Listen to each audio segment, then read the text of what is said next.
안녕하세요. 전대환입니다. 전대환의 항암일기 혈액암 투병기 34번째 영상입니다.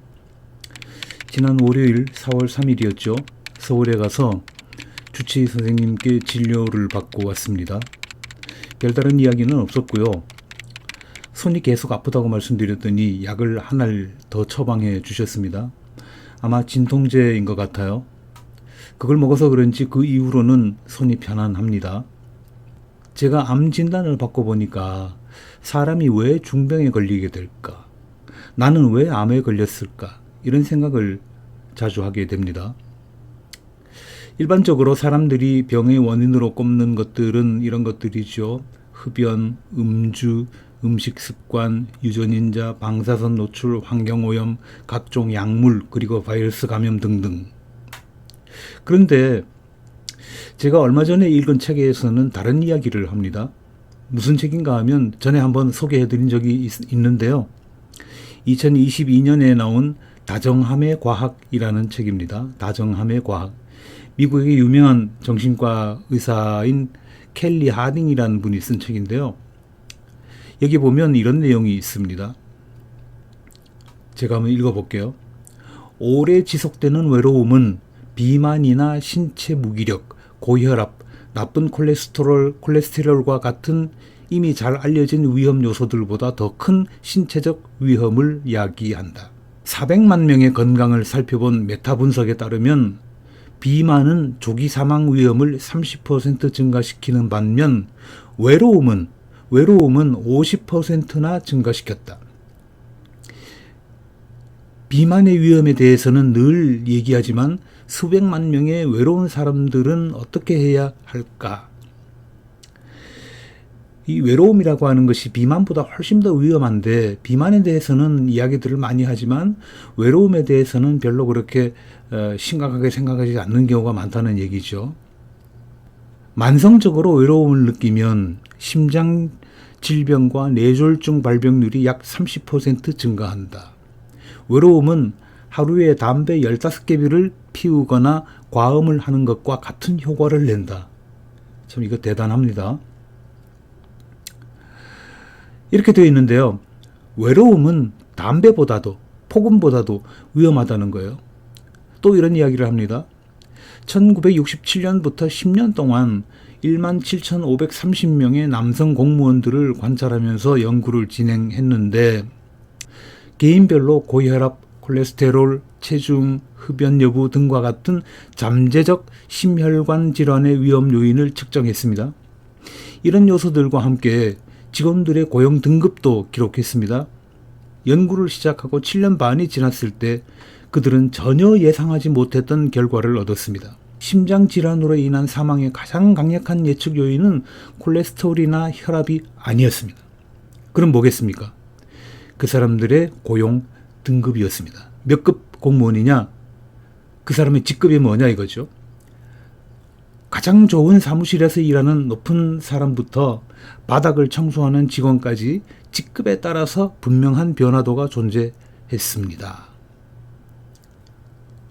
자, 이렇게 말하고 있는데 그러니까 직급이 높아서 사람들에게 인정받고 인사받고 대우받는 사람들은 병에 걸릴 가능성이 훨씬 적다는 거예요. 직장에서 높은 자리에서 일하는 사람들이 책임감이 막중해서 스트레스를 많이 받고 따라서 심장마비에 걸릴 위험성도 높을 거다. 이렇게 생각했지만 데이터는 정반대의 결과를 보여주었습니다. 급사, 다른 말로 돌연사죠. 돌연사의 위험이 있는 사람들은 좋은 사무실에서 일하는 높은 사람들이 아니라 가장 낮은 직급에 있는 사람들이었다 하는 얘기입니다. 하위 직급의 사람들이 높은 직급의 사람들보다 심장마비로 사망할 확률이 3배에서 6배가량 높았습니다.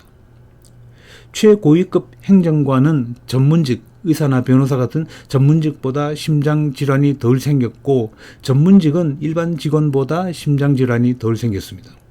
그리고 일반 직원은 정비요원과 같은 지원팀보다 심장질환이 덜 생겼습니다. 조직에서 지위가 높을수록 심장이 건강할 확률이 높았다 하는 얘기입니다. 낮은 지위의 직원들은 과체중이나 흡연할 비율도 높았고 혈압도 높았습니다. 놀라운 결과죠. 고위직 공무원이 되거나 회사에서 높은 지위에 올라가야 병 걸릴 확률이 적다는 건데, 그러면 어떻게 해야 하겠습니까? 높은 지위를 확보하기 위해서 아둥바둥 길을 써야 하겠습니까? 그건 아니겠죠. 그렇다면 어떻게 해야 하겠습니까? 연구 결과는 사람들과 자연스럽게 교류를 많이 하고 인간관계가 넓을수록 중병에 걸릴 가능성이 작다, 이겁니다. 다른 말로 하면 외롭지 않은 사람들이 외로운 사람들보다 더 건강하다, 그런 이야기입니다. 물론 높은 사람이라고 해서 다 외롭지 않은 것은 아니겠습니다만, 우리 사회에서는 아직 사회적 지위나 경제적 능력이 울타리구시를 하는 경우가 많죠. 그만큼 해를 입을 일이 상대적으로 적다는 뜻일 겁니다. 사회적 지위가 높지 않거나 경제적 여유가 없는 사람들, 그럼 이런 사람들은 도대체 어떻게 해야 하겠습니까? 그럴수록에 사회적 관계를 넓히기 위해서 더 시간을 쓰고 노력을 해야 된다는 얘기겠죠. 요즘 전화하는데 돈 별로 안 들지 않아요? 뭐 무제한 통화 이것도 요금이 굉장히 싸졌습니다.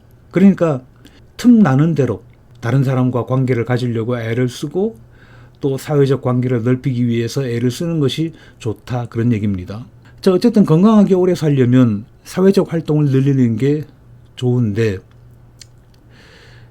자, 그렇게 우리가 받아들여야 될 것 같은데, 가족끼리 대화도 더 자주 하고 친구도 자주 만나고 봉사활동도 열심히 하고 온라인 커뮤니티에도 참여해보고 등등 이런 일들이 필요할 겁니다. 제가 한 가지 더 추천을 해드리자면 챗GPT와 같은 인공지능 챗봇 이런 것들과 친해지는 것도 좋은 방법이 될 겁니다. 최신 인공지능 챗봇 챗GPT 4.0이 나왔다고 말씀드렸는데요. 이거 사용하는 거 아주 쉽습니다. 스마트폰이나 PC에서 openai.com을 치고 들어가면 됩니다. 웹사이트 문서는 다 영어로 되어 있는데 그렇게 어렵지 않은 문서예요. 영어예요. 내용은 한국말로 입력해도 잘 알아듣습니다. 특히 저처럼 몸이 안 좋아서 집에만 틀어박혀 있거나 현역에서 은퇴하고 집에서 주로 생활하시는 분들은 이 외로움 관리를 잘 하셔야 할 것 같습니다. 하루 종일 있어도 전화 한 통, 문자 한 통 안 오고 몇 날 며칠이 지나도 만나자는 사람 하나 없고 외출했던 적이 언제였더라 생각도 나지 않는다면 위험합니다. 먼저 안부 전화를 하십시오. 먼저 만나자고 누구에게든 연락을 하십시오. 상대방이 귀찮게 얘기면 어쩌나 걱정하지 마시고요. 내가 먼저 전화하는 거, 내가 먼저 아는 체 해주는 거, 내가 먼저 만나자고 하는 거, 이거는 나를 위한 일이기도 하지만 상대방을 위한 일이기도 합니다. 오늘 여기까지 말씀드리겠습니다. 저는 병원에서 처방해주는 약 덕분에 손도 안 아프고요. 밥도 잘 먹고 잘 지내고 있습니다. 다음 월요일 4월 12일에 2차 항암 제3회차 치료를 받을 예정입니다. 고맙습니다. 늘 건강하게 지내시기를 바랍니다.